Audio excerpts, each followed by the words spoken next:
I've shared many a time on this show that scaling a beauty brand isn't just about having great product. Strategy matters too. And that strategy can include your retail strategy, your sales strategy, and let's face it, sometimes there is a little bit of virality, luck, providence, whatever you want to call it that goes into it. And that's exactly what I talk about on this episode when I dive deep into how the Honey Pot Company grew to $30 million plus in sales. I sat down with co-founder Kelly Bottenfield, and I'm super excited for you to hear a little bit of our conversation. Check it out. Typically, when you go through the natural channel, you have to work through the distributors, which is another middleman layer of cost and complexity. And while there is a practicality to working with those types of distributors, it is a huge cost and it is complex. And so I do now, as I advise other brands, I say to them, go direct when you can. In this episode of the Scaling Emerging Beauty Podcast, I sit down with Kelly Bottenfield from the Honey Pot Company. Now, some of you might remember that I had B come on for the very first season of this podcast. I'll be sure to include a link to that episode in the show notes. But one thing that I know is very true about stories is that there are often many parts to the story. So while I sat down and talked to B about what inspired the brand and how she came to found the brand, Kelly is giving us a little bit more insights into some of the tactical strategy and tips and how they actually grew. And we specifically hone in on that time period in 2019 or so when they saw significant growth. This is a fantastic episode where we talk about the relevance of brokers and the role that they play in your retail sales strategy. We also talk about the importance of fundraising and really bootstrapping a company. I see y'all founders out there. This is hard work that you're doing. And then we also get into some of the things that are needed to manage operations and growth when you are in a high growth time frame. This is one of those things that you might not need right now, but if growth is on the map for you, this is something that will be super important. We touch on the tactical things on the operational side and get a little bit into the mental health side of things, because let's face it, when you are growing significantly like that, that takes a toll on you. And so it's important to make sure you're taking care of yourself as well. I loved this episode with Kelly, but you all who have listened, you know that I'm a big fan of the folks at the Honey Pot Company. So I'm super excited for you all to hear this episode today. And you'll hear from Kelly and I after a brief word from this episode's sponsor. As of the published date of this episode, I am an associate of Ulta Beauty. The ideas and thoughts represented here are my own and not that of my employer. I'd like to take a moment to thank the sponsor for the Scaling Emerging Beauty Podcast, the Emerson Group.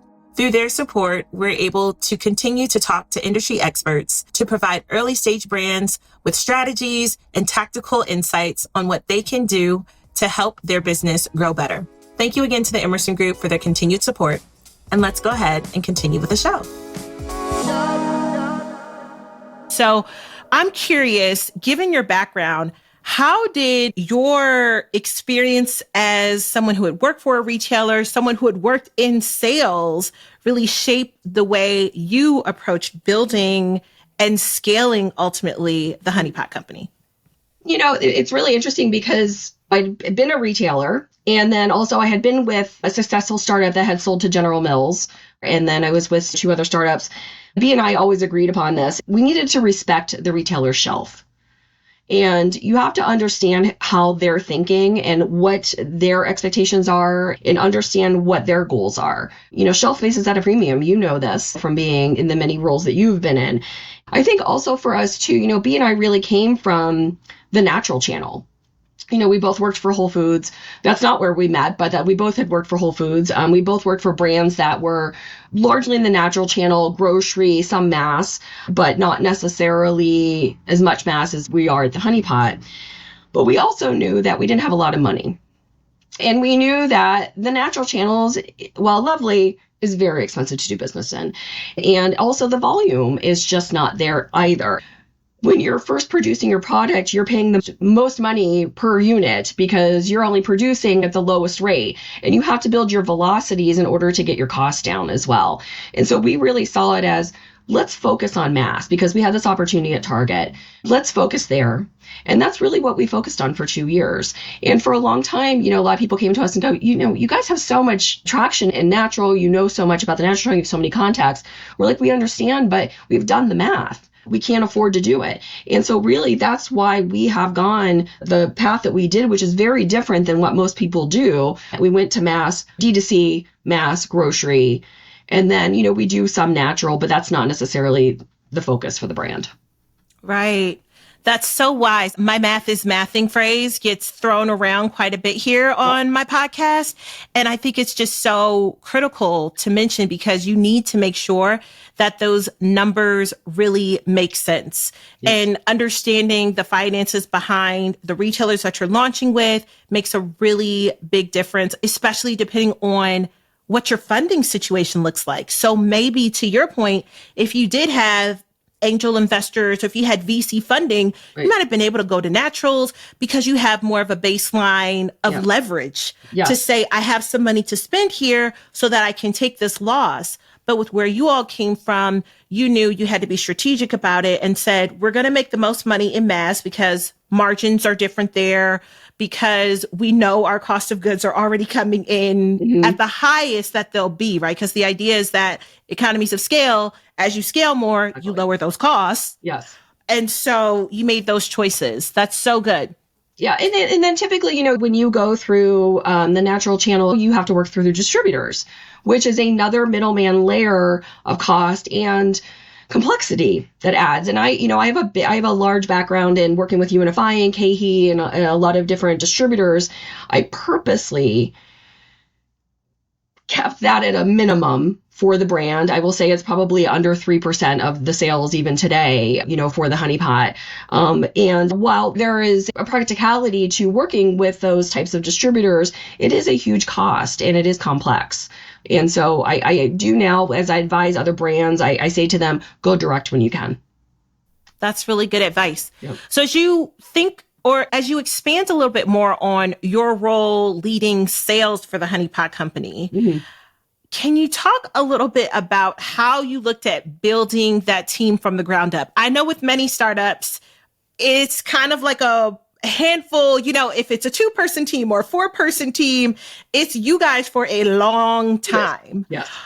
So what advice would you give to founders as they look to hire the sales team? I know, or I believe you guys had worked also with a rep group. Yes.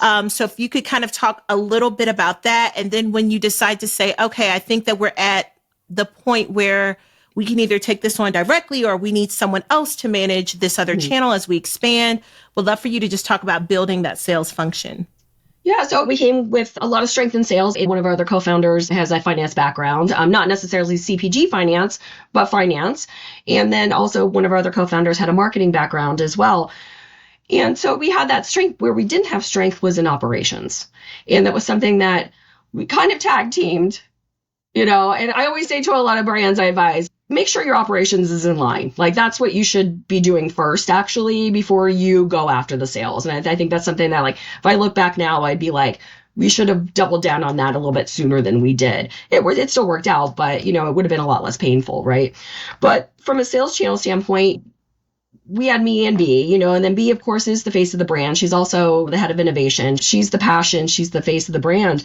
And so sales, I really took that role on myself, but then also finding the right broker network, because they're really the extension of your sales team, and finding those people that are in alignment with what your strategy is. They're not there to make your strategy. You do your strategy and they helped you to execute your strategy.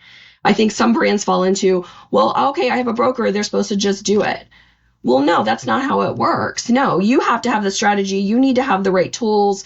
When I walked in, we didn't have a price list. We didn't have a spec list. We didn't have, those are things that you can't walk into a broker and just be like, here you go, sell my product. And you don't have those things, so you have to make sure all those things are lined up.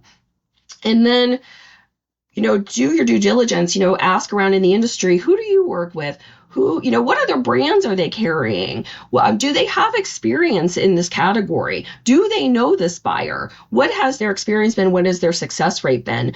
And, we spent a lot of time really trying to find the right brokers, the right areas. We didn't just do a blanket broker for everything. We really piecemealed it to be the right broker for the right retailer.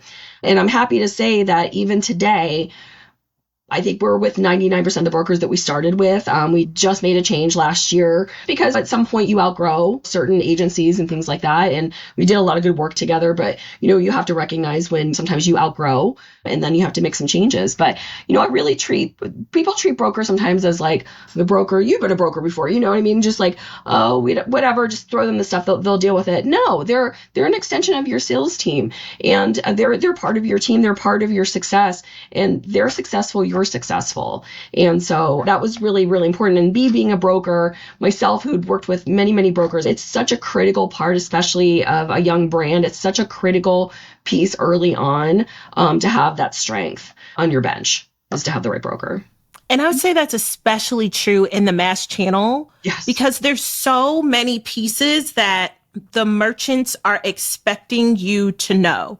You need to know how to set up items in, if it's PIM, if it's some other system, because I think Target has since moved to a new system. So whatever it's called, right? Something with a 3 or 4 letter acronym. And there's One World Sync where you have to set up, your UPC codes and making sure that, that all the images are in there. And I mean, there's so many different layers. There's all these things, especially like in an OTC category, that if you don't have those things together, you're not going to hit the timelines for that retailer. And that is just something you want to avoid at all costs if you're a new brand, because you might not get that opportunity again. Right. So it sounds like you chose strategically which brokers to work with by retailer. And then you also talked a little bit about how the brokers are really strategic partners for you. Yes. And as you said that, I thought about how you really leveraged a strategic partnership with Target kind of being that key retailer that you launched at. Yes.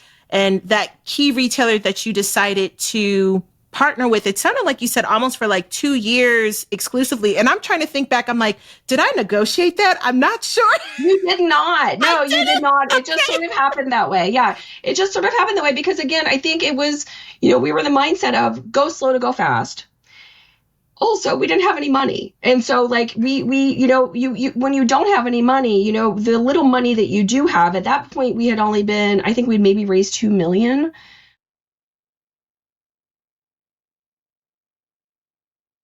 And so we had to use that very strategically. So we wanted to build this awareness and build this really bench strength at Target and really grow that. And that was really, really critical to us, because if we spread ourselves too thin, then we weren't making anybody happy at that point. And was it the funds that you think led you to prioritize Target at first? Or was it that you saw, hey, Target is leaning into the category? I'd love for you to talk a little bit about how you decide, okay, now we're at Target. This is the next retailer that we're going to go to, or these are just good retailers for us to consider as you expand or as you are just looking to grow as a brand. Well, I think what Target, especially at the time, was changing the conversation of what this department looked like. And now we can see that across the U.S. and every retailer for the most part. And Target really was the leader of that in changing the conversation, changing what this department hasn't changed in 50 years. And so we saw that. So we wanted to be a part of that. And then for us to go to the next step, of course, we would get calls all the time. And then also we were doing wholesale from our website as well for small little mom and pop stores and things like that. But really, it came into 2020. We did launch 2 products into Walmart in like a small test because we saw we were doing well at mass. We launched two products into a small set of stores at Walmart to test it. And then 2020 came, and then of course we had the commercial that Target partnered with us on and featured Bea, her mom, and Sai, or the co-founder, Bea's brother, which is just a great commercial, and which also went viral. Luck planning, a little bit of all the things. That's like virality is like, where planning meets like opportunity. We planned some inventory for that. I talked to other people in the industry. We planned some inventory for that, but nowhere near for the virality of just how Because how it was viral on it went. TV, like major TV ads. And I'm also not sure if the layer of if that was during COVID, so being home during COVID, that It helped happened just right like, before. It happened okay. right before. It aired during the Super Bowl. Okay. Oh, I did not realize that because I had left Target by You that had left. time. And so we saw this little bit of we started seeing an uptick on our website, at Target, of course. And then we started seeing this uptick. And then, of course, there were people who were upset by what B had said on the commercial, about wanting to support other young Black women to know that they could do this. I'm like, okay, sure. And whatever. And, thanks, but thank you. I want to publicly thank them, but thank you for, bringing it to light and, being upset about it because it worked. Haters can also be your motivators, okay? Right. Especially in this digital world. It's like, you just give us more visibility. That's a big motivator for me. Always has been in my whole life. You tell me I can't do something, I'll do it twice and take pictures. So, move on. And then COVID hit. So one of the things about what COVID did for us as well was because we had pads and tampons and necessities, a lot of the big brands ran out immediately because people were hoarding. And then we had product. And so people were buying our product and trying our product. We went through 4 months worth of product in 3 weeks. Oh my goodness. We had to shut down our website because we were in Target. We had a few items in Walmart, and we were just launching into Kroger that March 2020. And we had, at this point, I think had only raised maybe 3.5 million at that time. And we just, everything we had, and there was only 7 of us in the organization at that point. And everything we had, we just threw it into retail. Just like, and every week it was like, okay, these orders came in. We can't meet these orders. Okay, we have to make adjustments, but this is what we can send. And so every week was allocations for 6 months. It was every And this week. is also like, during COVID, just to take folks back, because I was still at a retailer. I was at Anthropologie when COVID had first hit. So in general, many manufacturers, if you were overseas, because a good chunk of our assortment we made in-house, your boat shipments were delayed, your manufacturing partners were delayed. So if you didn't have weeks of supply on hand, Right. you were not able to sell stuff. Right. And I mean, when you think about products like tampons and pads, all of those types of items, if I need them today, not a month from now. Yeah. So, wow. And the good thing is we had bet on ourselves. And so we had produced a lot of stock because we knew that we were launching into Kroger. We were starting to expand. It was kind of a fortunate thing for us, as well. And so it really just took off for us at that point. I mean, I don't think any of us were prepared for what happened. I feel like the room you see me sitting in now, I don't think I left this room for 6 months that year. I was just here just allocating product, and then people coming to us going, we want to sell your product, all those things. And so, it's really important during those times to calm down and center. It was just hard because it was like every other day, it was like I was crying or B was crying or, we were like, oh my God, what are we going to do? And calming each other down. And in those moments, you have to sit there and go, okay, what's the priority? What do I have control over here? And really sit with that and go. And patience has never been one of my virtues. I will say that over these last many years and being a co-founder of this company has taught me a lot of patience. And really, being successful in sales is really patience and persistence, and that's really what 2020 was all about for us. We went from doing $7 million a year in 2019 to doing over $30 million in 2020. And that's with us not even shipping fully. Wow. So at that point, that is, talk about accelerated growth. And the category was not growing like that. This is not a category that was seeing that type of growth. For those who are wondering, like, well, was it the category? No, it was not the category. And, and actually during the same time going in parallel in 2019, we were also trying to raise money from VCs. And at the time they were like, you guys are busy. We're not quite sure yet. Maybe. And the one thing was I'd been in the industry for a while. I had been around VCs a little bit. I knew who some of the, the good players were, some of the ones that maybe that, we wouldn't want to partner with. And, I kept going back to VMG because the brands that they work with They've had a lot of success. They offer a lot of value. And we had a conversation with them in late 2019. And of course, the amazing Elisa Carmichael and Eliza Becker, thank goodness for those two women. Love them. And they basically were like, you're not big enough now, but let's keep the conversation going. So fortunately, we were able to make that partnership happen in 2020 and really bring in that money. And then also what they also helped us to do was bring in that bench strength of the team. There were only 7 of us at that point, So it really helped us to bring in that bench strength of bringing in people that may have came from some larger companies to help us to put in some structure, to really help us with operations, to help us with marketing and all of those things. And so that was a really critical turning point year for us. Wow, that's like so many things happen so fast in that very short time frame. Yes. And it seems like very much to the benefit of the brand. So this is why I love hearing all parts of stories, because you hear one part and you're like, that's cool. And then sometimes you hear other parts and you're like, whoa, like that's just, who knew? It's fun to see how all of that kind of blends together. Yeah. So I'd like to stay on that topic of fundraising and partnerships. Yep. So you mentioned VMG as a partner of you guys, and they're pretty open about that. Like love that, and love that there are funds out there or partners out there to support brands at these different stages that they're at. Yes. And so I know you've played a significant role in fundraising and partnerships through your time working with brands. Mm-hmm. What are some lessons that you've learned through the process? You talk about the importance of patience and persistence. Mm-hmm. Do you have any advice on reaching out, especially given the current state of where emerging brands are, where businesses are? I think it was very humbling to hear we were doing 7 million and they said, you're not big enough yet. Because I know brands that are trying to get support, and they might not even be doing 1 million. Right. So I'd love to just hear your thoughts on how emerging brands can really look at the fundraising landscape. Mm-hmm.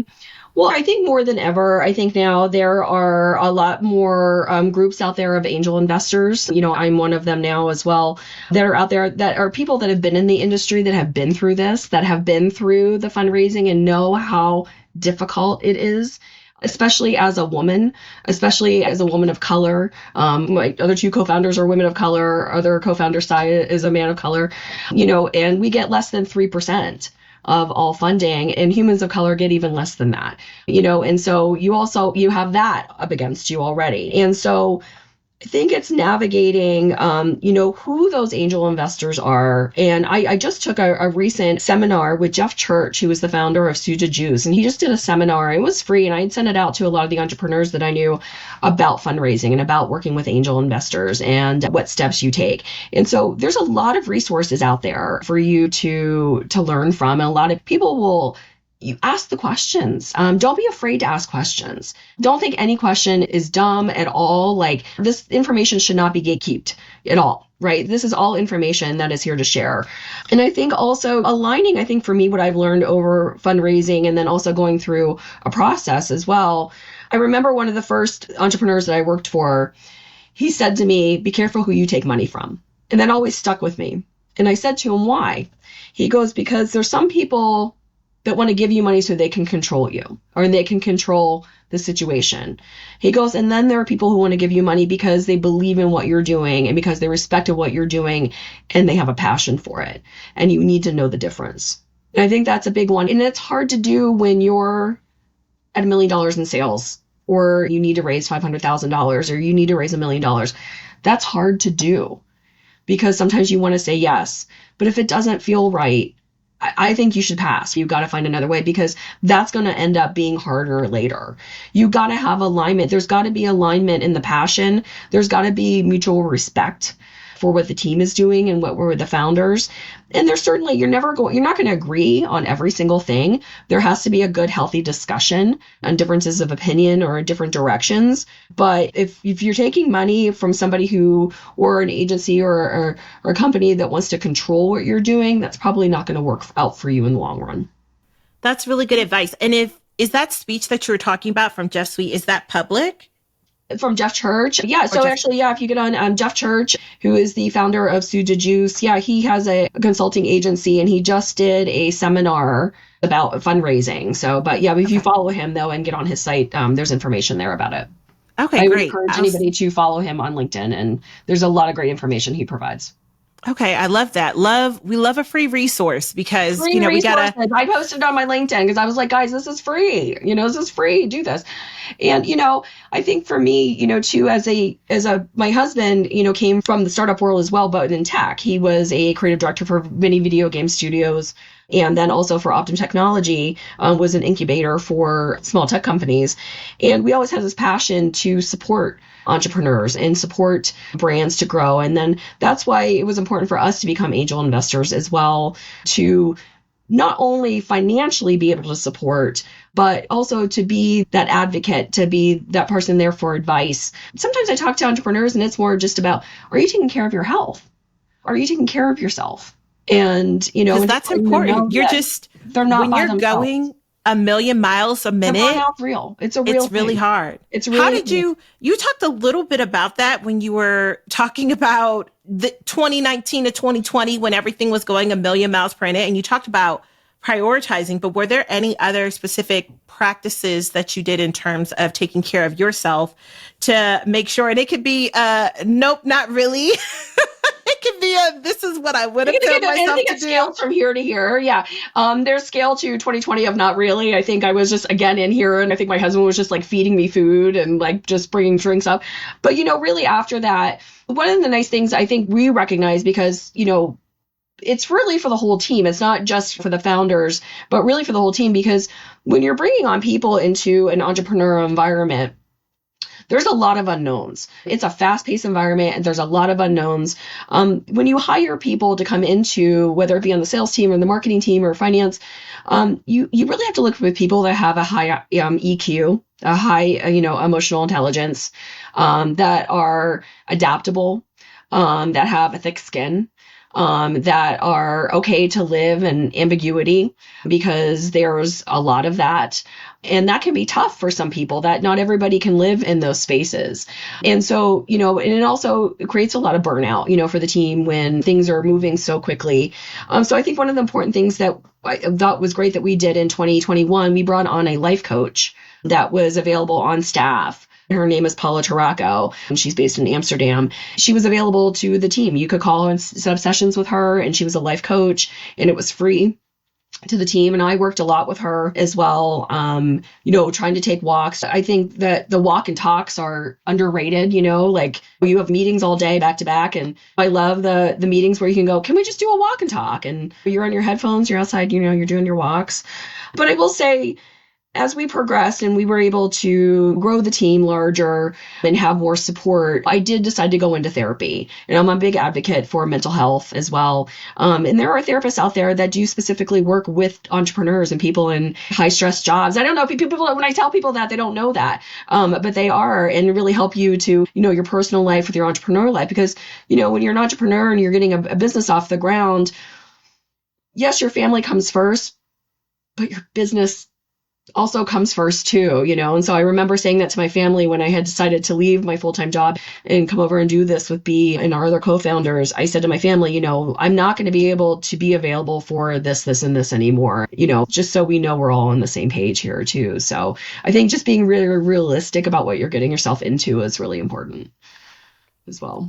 That is really good. Oh man, so much good advice here, Kelly. I feel like you've touched on so many topics, from sales strategy, building a team, emotional intelligence, fundraising. This has been absolutely phenomenal. I'd love to just ask you, as we close here, what is one piece of advice? It might be something you already said, so you want to reiterate it. Might be something new. But what's one piece of advice that you wish you had received earlier in your career or in your journey as an entrepreneur that you now like to share with folks that you work with or folks that you advise or that you meet? As a recovering perfectionist, I will say that don't strive for perfection. Good is great. Keep moving forward. Keep put one foot in front of the other. Done is better than perfect. I have to tell myself that too sometimes. I'm like, oh, this has an error. And it's just like, you know what? It's okay. You can go back. You can fix it. But at least you got it out there. Exactly. Give yourself some space. Space and grace. I love that. Well, look, this was such a good conversation, Kelly. Thank you so much for taking the time to come and talk to my audience and sharing some of your story too. Like I said, I have a lot of love for the Honey Pot Company, and I have a lot of love for you. So happy to have been one small part of the story. So it was great to be able to talk to you. You as well. Thank you so much, Monique. I appreciate it. That's a wrap for today's episode of Scaling Emerging Beauty. Thank you so much, Kelly, for coming onto the show and for being so transparent and sharing the real challenges and also the triumphs that you experienced when you were building and growing the Honey Pot Company. Also, if you're still listening, thank you so much for being here. I appreciate you taking your time and listening to this podcast. If you don't mind, leave a review on Apple or Spotify podcasts. If you're watching me on YouTube, go ahead and give the video a thumbs up and subscribe to the channel so that you don't miss any future episodes and drops. What a great way to round out and close out season 7 of Scaling Emerging Beauty. As always, we take a little bit of a break after our episodes to recharge, but I can't wait to come back with season 8 with even more. As always, thank you for watching and listening. I'll catch you on the next episode. Bye.